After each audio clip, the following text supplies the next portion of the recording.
What's up, YouTube? In today's video, we're going to be talking about Web API controller action return types. So essentially what it is when you're returning things from a controller action, what are the types that you can return and how do you accommodate primarily the cases where you might have to return different types from a single method, right? And the reason you have to probably return different types is because you're trying to conform to, let's say, the Web API standards or REST standards or HTTP standards. And they're different from what we would do typically in a typical C# only application. Some of this borders around custom action results. Some of it borders on just ideas about Web API or REST or HTTP. So we'll look at various different concepts here, but essentially revolving around the return types of your actions in your controllers, Web API controllers. Okay, so let's take a look at this thing over here. So I have a Web API controller here that has a bunch of actions.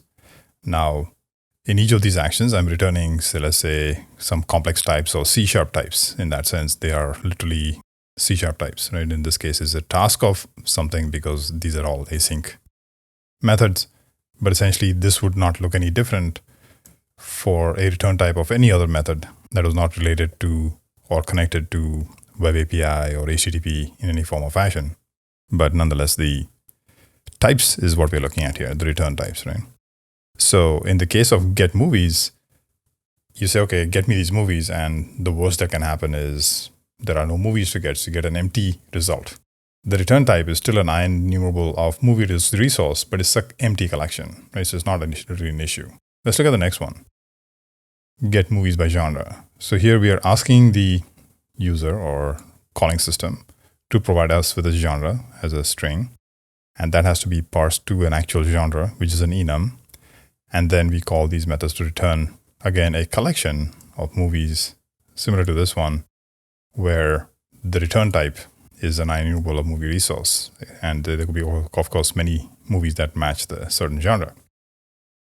But what would happen if the genre was not a valid genre? You would expect, at least in my systems, I throw an exception. In the C# world, anything that's not connected to HTTP per se, that's fine, you throw an exception.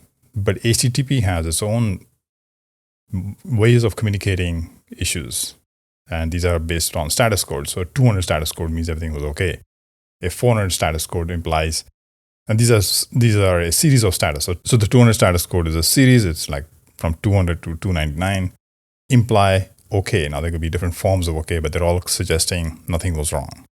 400 series implies client error, meaning the client has to make some change in order for the call to succeed.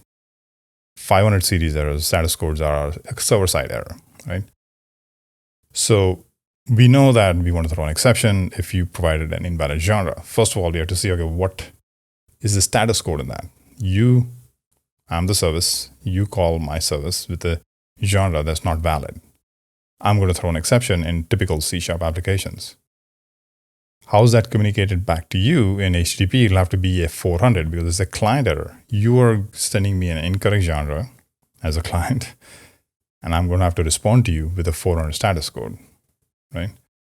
Okay, what if we have situations where we have nothing to say?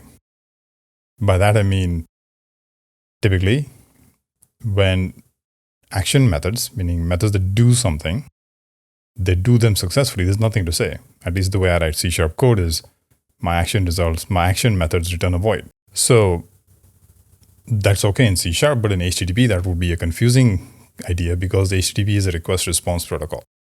So when you ask me for something, you say, hey, Shiv, can you please do this for me? And I say, okay, I'm done. In the C# world, I have nothing to say.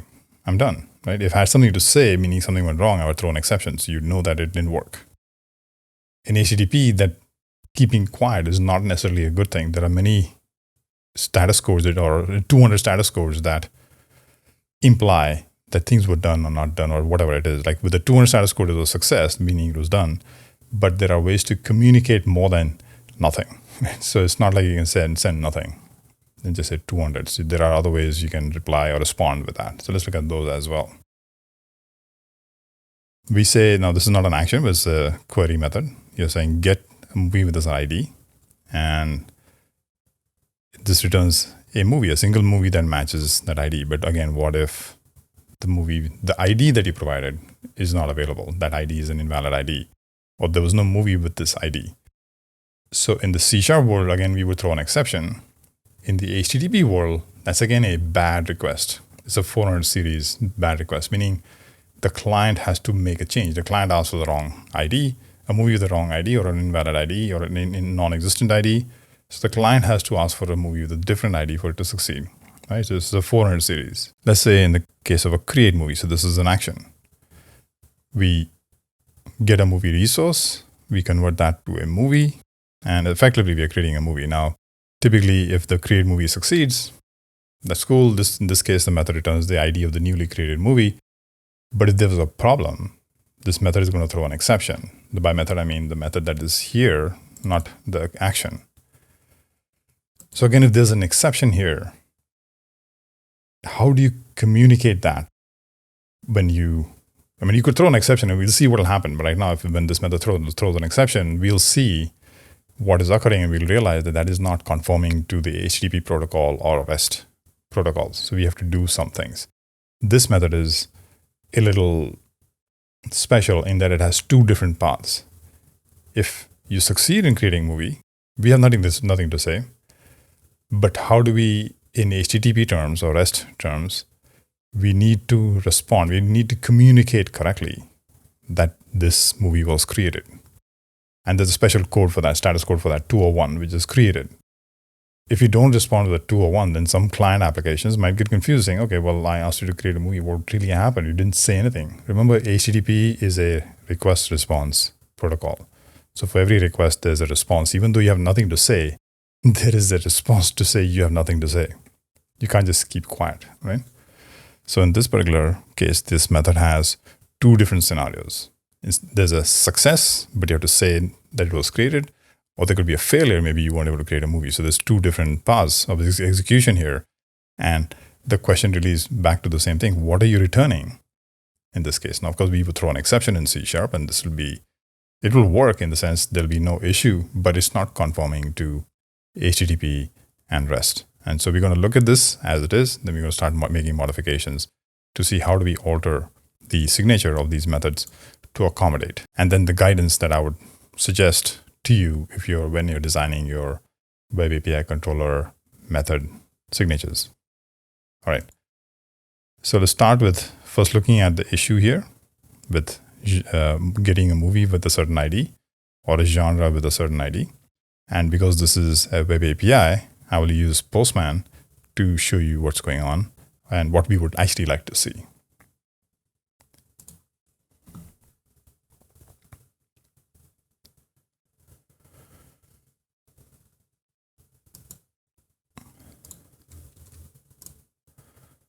Okay, so if I just said API/movies, that gets all the movies, right? If you want to go for genre, then we say movie/genre/action, and that gets us all the movies that have a genre of action. But what happens if we ask for a genre that's not valid like that, right? What we now see is it's a 500 internal server error. So 500s imply server had an issue, right? But if I have an API and you're calling my API with invalid data, it's not my problem, it's your problem. As in the client has caused the issue and the client needs to fix the issue before calling again, meaning you can keep calling me with an invalid genre and I'm going to keep responding with an error.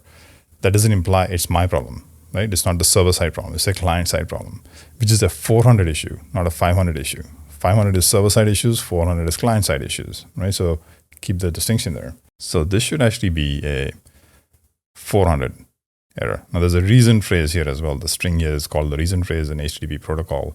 And the reason phrase would have to be bad request or something for a 400, right? So 400 implies bad request. So in this case, even though nothing's really going on, as in there's no issue, the system is not crashing or the application is not having a fit. The problem is the communication is broken, right? These are two different systems talking in completely different languages. currently our application, the server-side application, is, let's say, talking in C#. It's not talking HTTP. And so the job of controllers is to convert C# things into HTTP things on the way out, and HTTP things into C# things on the way in. I have made a video on controller and the responsibilities. I'll put a link to it up here. Please take a look at that, because that is going much deeper into the responsibilities of a controller and what you should and should not be doing within a controller. Right? This is more to do just with the return types of action methods. Okay, let's look at the other case where we were wanting to get a movie with a specific ID. So let's try get movie instead of genre. And the path here for the get movie is /ID.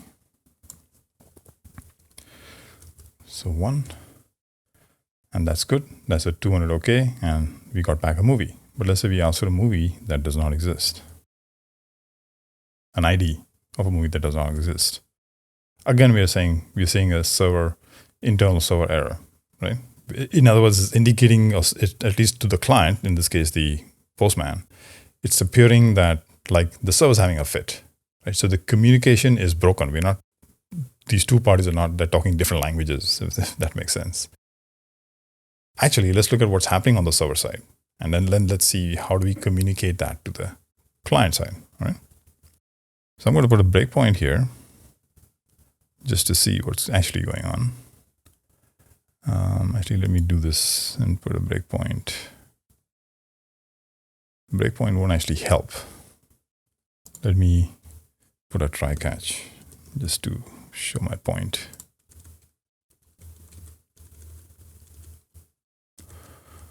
And for the time being, I don't know what's going on, so I'm going to catch all exceptions. All right. So it's having a fit because not all code paths return a value and all that, but that's fine. I'm going to ignore that for now. But over here, I'm just going to put a breakpoint here.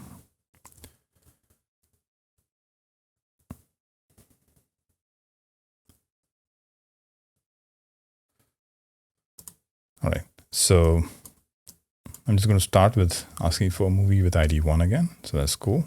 Then ask for a movie with ID 1000. And I was going to stop at the breakpoint here. And this exception is really saying a movie with ID 1000 was not found. So there is actually a lot of information here that would be helpful to communicate back to the calling side. And we can see here in this case that this is an exception, a very specific exception. I forget the type of exception this is, but if I look at e.getType,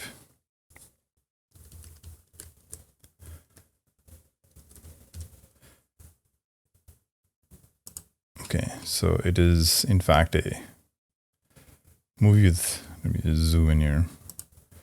It's a movie with specified ID not found exception. So we've lost this information. We've lost the fact that it's actually giving a indicative message to say this a movie with ID 1000 was not found. All that's just gone, and the status code is a 500 internal server error, right? So not only are we not communicating in the expected language, if you will, we are also losing information that would actually be valuable. In this case, help the client side fix the issue, because the client is going to see a message, hopefully, movie with ID 1000 not found. So now it's very clear, right? Plus the status code needs to be a 400 rather than a 500, right?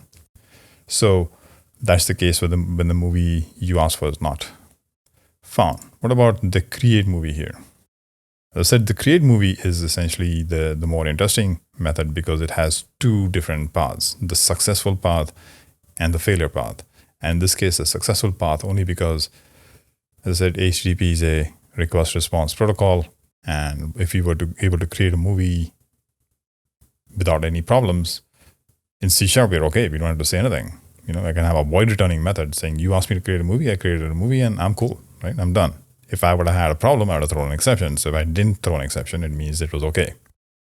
But because HTTP is a request response protocol, you have to respond with something. And in this case, in HTTP, you have to respond with a 201, which indicates created, meaning you asked me to create a movie, and I created a movie, right? So you have to respond with a 201, status code of 201. That's with the success part. In the failure path, you might have to say, hey, I was not able to create a movie for whatever reason, and it could either be a 400 or a 500 or whatever the case is. But typically, if you weren't able to create something the client side asked you to do, then it's probably the client's problem because you have certain business rules.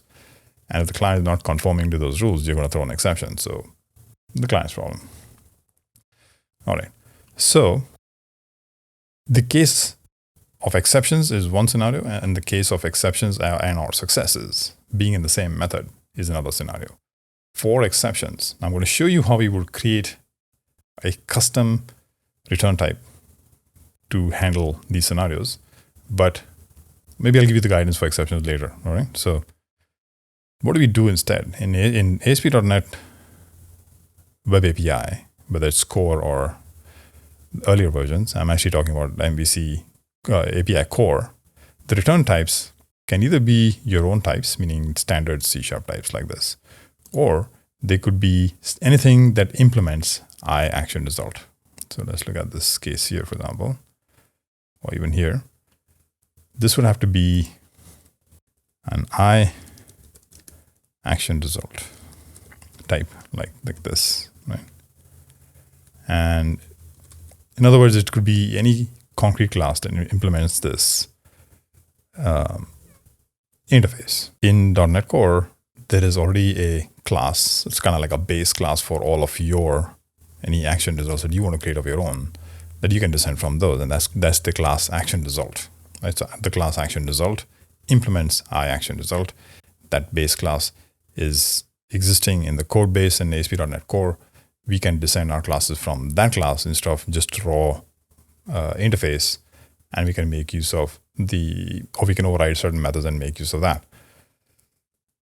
In the base controller, there are a lot of helper methods or convenience methods in the base controller that are effectively returning an ActionResult or an action result of T, whichever the case is. So these are convenience methods. So if, for example, you want to return an OK, there's an OK method, right? And I'll show you those. So for example, if I look at the base controller, you'll see there are a bunch of methods here. Accepted results. All of these, the methods that end with the word result are action results. Accepted action result, bad request result, challenge result, conflict object result, and so on and so forth. Right? Plus we have, as I said, the other ones, the OKs and not found. So there's the object result, which is also kind of a base type.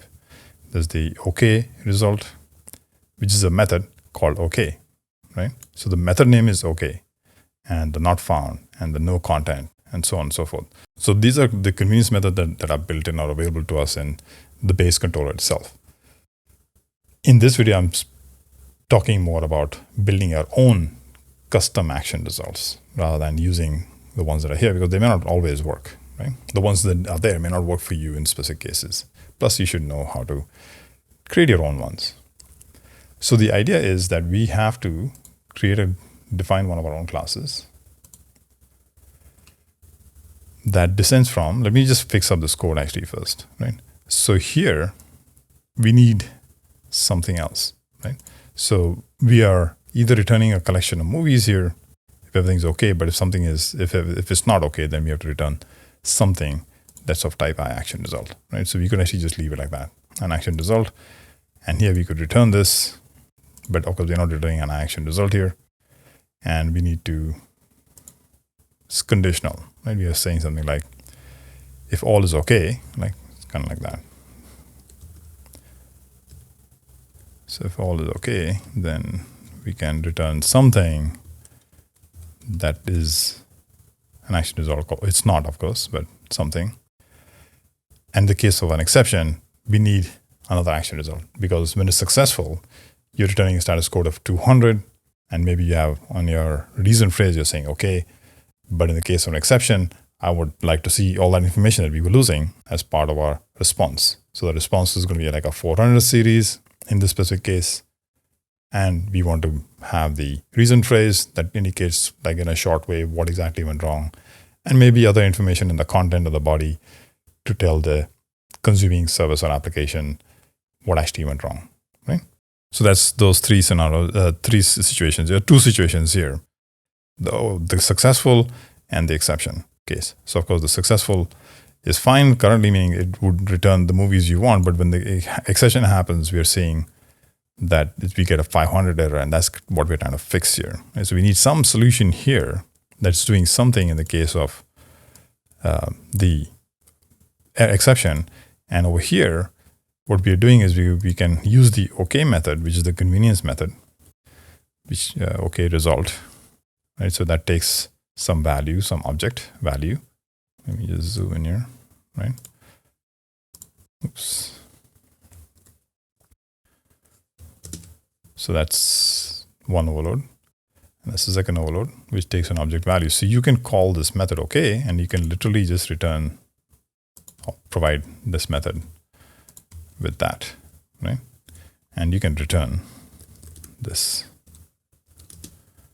effectively. You don't need that. In the case of the OK or successful path, we still have to address the unhappy path or the exception path here, which is the concern here. So in the case of successful, we're making use of the convenience method, the OK object or OK result, and we pass in the result that we want to return, and this method takes care of the rest, as in it's returning an action result that contains in this case, the collection of movie resource objects that we want to return that match the genre, right? This is where we're looking at. So I want to define a new class, and I'm going to do that in this project. I want to call this custom actions, custom action results. And I want to define in .NET, the naming conventions I don't like, particularly for these kinds of reasons. For example, it's an action result that we're returning. And if you remember, I'm just going to go back here to the base controller, right? And the convenience methods we have here. So if you look at these convenience methods, they are content or file or created action or bad request or accepted route and so on and so forth. They're all action results. Right? They're all returning some form of an action result. Or in some cases, they just call the class result, the type result, but it's really an action result. Discoverability becomes a problem because you say, okay, I know I need to return an action result. What method returns an action result? You're never going to find it because they're calling them accepted add action or bad request or challenge or content or okay. It implies that you already understand HTTP, because only if you understood HTTP would a method called OK make sense to you, or content make sense to you, or bad request make sense to you. It's implying you already know HTTP, and so you can go start looking for methods by those names. In my world, I prefer to name things where I can discover. So I know I want to return an action result. So they will start with action result. Okay, action result, bad request, action result, this, that, and the other. This is just me. I prefer to name things backwards. So here, what I want to do is define a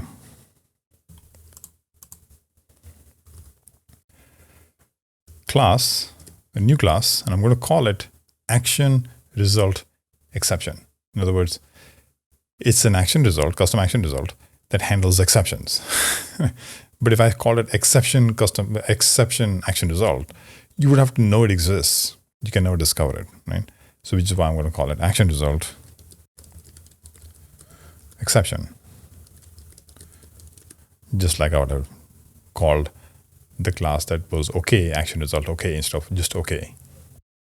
Now this class needs to descend from, not needs to, but we are going to have it descend from action result, which is sort of the base class that is available to us pre-implemented to some extent in the framework itself, right? So we're going to add that here. And this method has this class has a method that is overridable that is called execute result. Okay, async, we'll use the async one. So it has this method here. And all we need to do is implement this method. That's it. Simple. But we're going to look at this. If you're going to implement this, so you understand how this works and how it fits into the framework, right? Like who's calling execute result async? We are certainly not going to call it, hopefully. So I want to see I want to show you this method being called and explain to you what's actually going on the hood. And then we'll implement this whole thing. So for now, I'm just going to say I'm going to return a null. Just because I need to return a task here, but I don't have anything to return yet. So I'm going to do that. And this method, this class, sorry, I'm going to instantiate over here. So I'm going to say new action result exception, because it doesn't know what this class is here yet. Now it does. And that's that, right?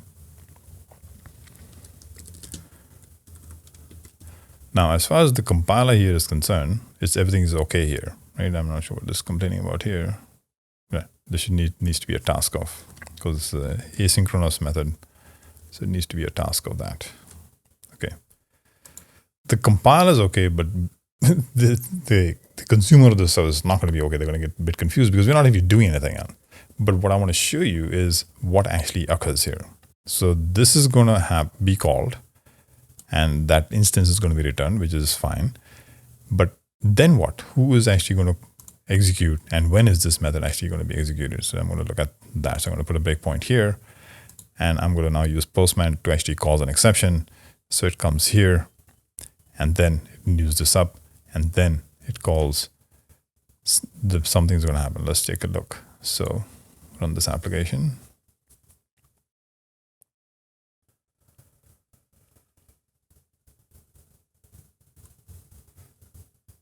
Let's use Postman here to get our error for the genre. This one. And an exception occurs. Good. The new instance has been created. Good. Our execute, this method has not yet been called. We haven't stopped at this breakpoint here yet. And then essentially it returns from this method, right? But then it comes into our execute action result async. And so that's the key. This method is going to be called by the pipeline, by the ASP.NET Core pipeline. So we're not calling it, right? It's going to happen after our controller action has completed execution. When the result actually goes back into the pipeline, something in the pipeline is going to call into this action results execute result async method, and then the magic happens, right? So just keep that in mind. You don't call this method. This method is going to be called by the middleware pipeline after your entire control action method has executed, right? So it's left, you've returned an instance, it's sort of gone back in the pipeline, and then something calls into your instance's execute result async method. Okay, so keep that in mind. All right, if you understood that, then the next question is, so what do we do in this method? We have access to the context. The context in turn gives us access to the HTTP stuff. So we can get the HTTP context, which then gives us access. Let me actually show you here. I'm just going to write the code here so you can see what all is available to us and how we work with that implementation. Okay, so with the help of some magic, we have this. So we have access to the entire HTTP context, request, response. In this case, we're interested in response. So we extract that response here. Now, in this particular case, this is an exception handling action result. So I would like to change or control the status code. I would like to control the reason phrase. And the reason phrase needs to be like a short description of like what actually happened. So if it's the invalid genre, I would like to see the word invalid genre. If the movie is not found, I would like to see the reason phrase to change to something like movie with ID blah not found. So it's a short reason for the failure, right? And then in this particular case, in my system here, I also like to change the add a header for the exception type, right? So we're going to be modifying typically three things in our custom action: the status code, the reason phrase, and the header, and potentially the content as well. So there's 4 things.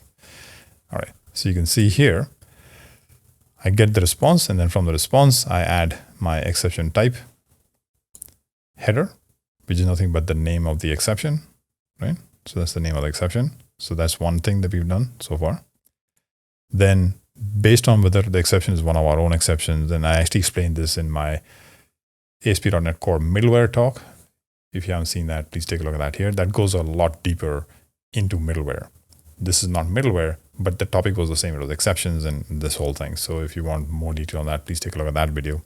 Today, we are focusing mainly on the custom action result types. All right. So then we modify the reason trace to be something that's part of our exception itself, as in all of my exceptions have some property called reason, and that's a short, convenient description of the sort of the nature of the problem. We're using that to be the reason trace here in HTTP terms, and then the status code. Right? So status code based on the type of exception, whether, for example, if a movie service, the movie could not be found, then it's a 404 status code, whereas all other exceptions are considered to be 400, which means the client needs to fix something, and it's not the server side issue. And if it's neither of our exceptions, then it's a 500, meaning something technical. We also didn't know what was going to happen. We never had that scenario in our code. Let's say, I don't know, divide by 0 is not something we would expect. It's actual server issue, right? But for all other exceptions, in this case, we have 400 for business or bad requests or forms of bad requests. But if somebody asked us to go find a movie and we couldn't find the movie with a specific ID, then it's a 404, because 404 in HTTP means not found. Right? So 400 series implies client needs to fix something.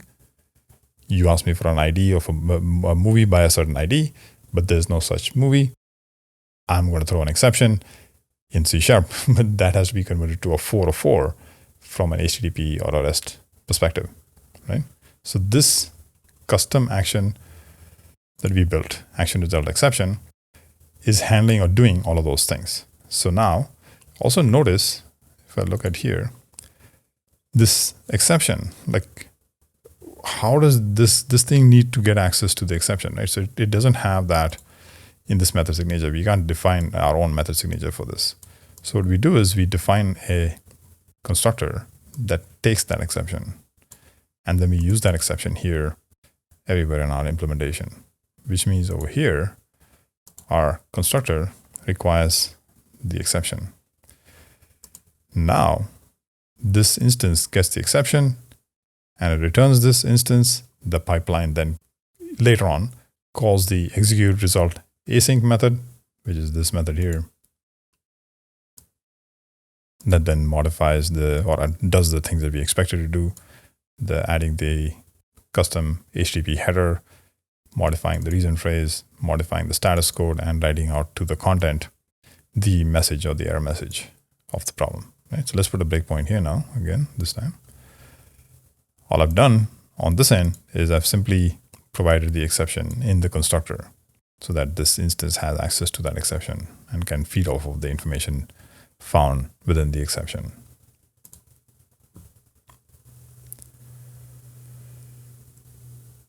And then I use Postman again, and I'm going to try and call that.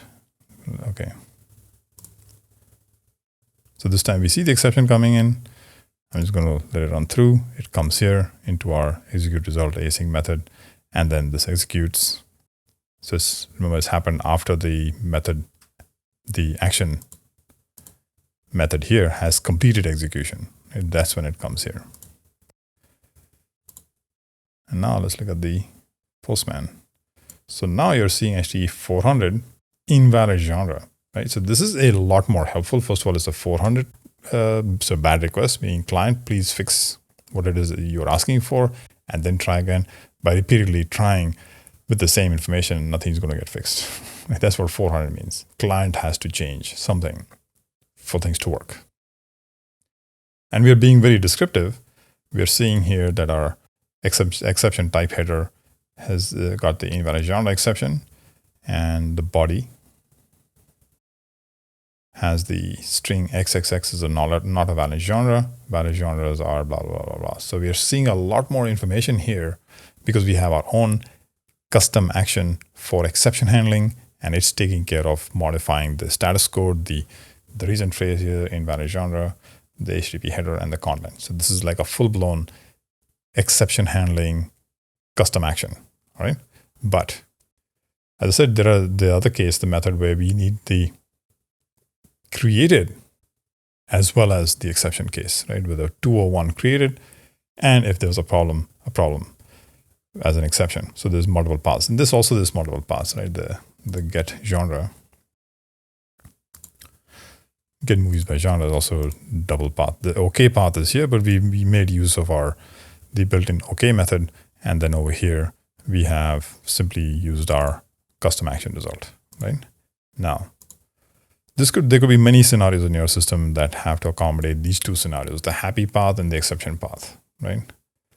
My recommendation is don't have a custom action result for exceptions. For exceptions only, make use of the middleware feature in ASP.NET Core, right? And the video I already linked to here for ASP.NET Core middleware talks specifically about the middleware for exception handling. So please take a look at that video, because that goes a lot deeper in the topic of exception handling and ASP.NET middleware. I just brought it up here just to show you custom actions, but effectively you should be doing that for exceptions. All right. So here now for our case, I'm going to do, again, a similar thing for the CreateMovie, right? So I'm just going to undo all of this. I'm not really interested in, for the case of exceptions, I'd rather just have this returning the task of find removal of movie resource. That's more like what I want to have done here. Remove all of that. Remove all of this. And remove this. Okay. Let's look at the get movie. Also is that same situation, right? There's the case where the movie is found and then the case that the movie is not found. So here now, we don't have a custom action for the case that, well, there's an exception here. So maybe our exception handling could handle the same thing. So let's look at this before and after as well. We've seen the before this scenario. Let's look at the after. So here I would now have to modify this again to be a task of action result rather than movie resource.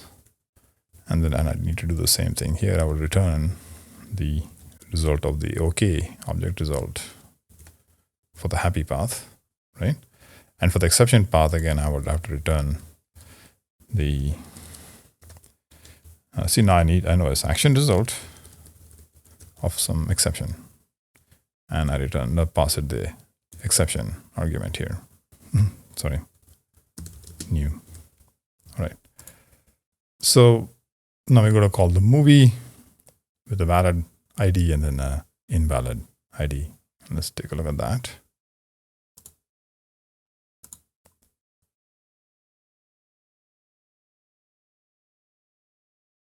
So in Postman, that changes to ID / let's say 1.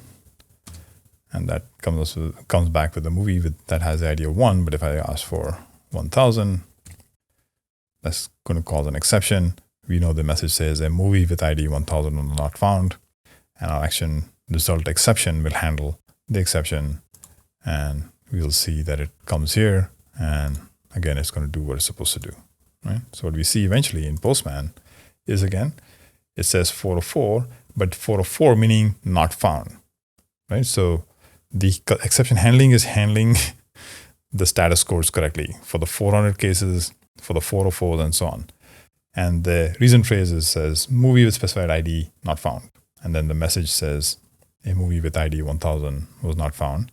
And the header has been modified to include the exception type header with the name of the exception. Right? Let's look at this CreateMovie. As I said, for CreateMovie. Okay, so this CreateMovie method is unique in that, well, it's not unique, it's just slightly different. In the case of a success, we want to return an HTTP status code of not 200, but 201. That implies created in HTTP terms.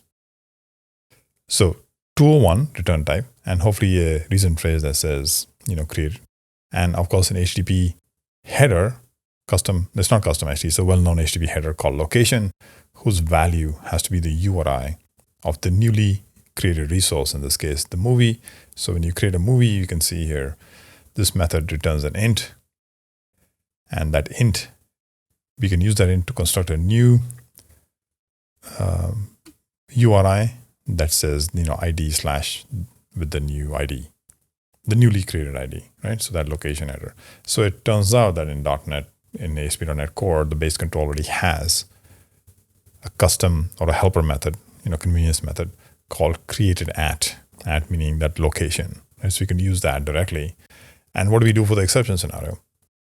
Nothing. As I said, you should use the middleware for that, right?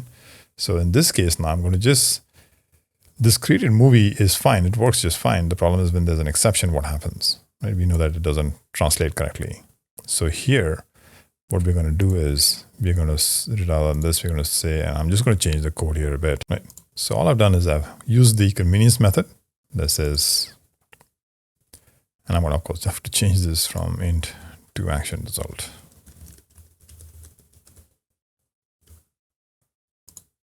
So in the case of success, we are doing all of this, the created action. So this created action, that's a convenience method in base controller, will handle the HTTP location part, the HTTP, the location header, and the status code 201, etc. Right? We have to, of course, provide it with information. So we have to say like which, for the location, is going to use the get movie thing here.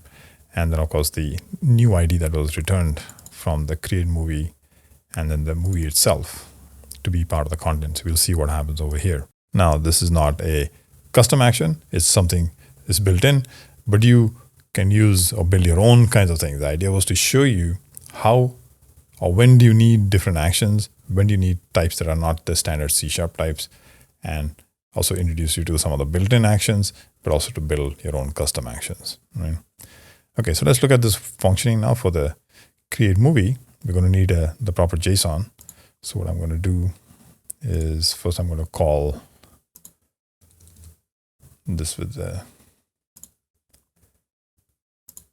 just going to get this JSON. Okay, now I'm going to have to go call the CreateMovie method is a post. As you can see, it says it's a post, and it requires the movie resource in the body. So let's change this to post. And this is just going to be API/movies.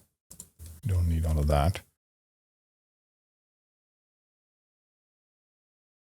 And then in the body, we're going to put that. And let's see if, right, so you got all the data here. Okay, so in the body, we put this JSON of the new movie to create. We're going to call this with a post. It should come here. Let's just put a breakpoint here. And if it succeeds, it's going to do all of this. It's going to return a created action. Let's see what the response ends up being then. Right, it's come in here. We got the right movie. So there's a movie with all the information that we sent in. And we go step. That was successful. ID is 11. And now it does that, and it's returned that. And of course, once this method finishes execution, the middleware pipeline will call that execute result async method of this custom action. And what we see on our end is this.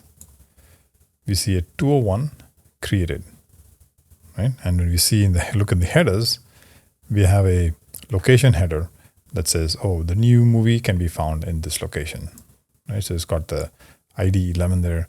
And of course, if we went there to this new location with a get, then we should see the newly created movie. There it is. So what we've done so far is we've understood what are the types we can return from controller actions. So anything C#, but because of some duality or the different paths might ask for you to have different result types, how do you manage that?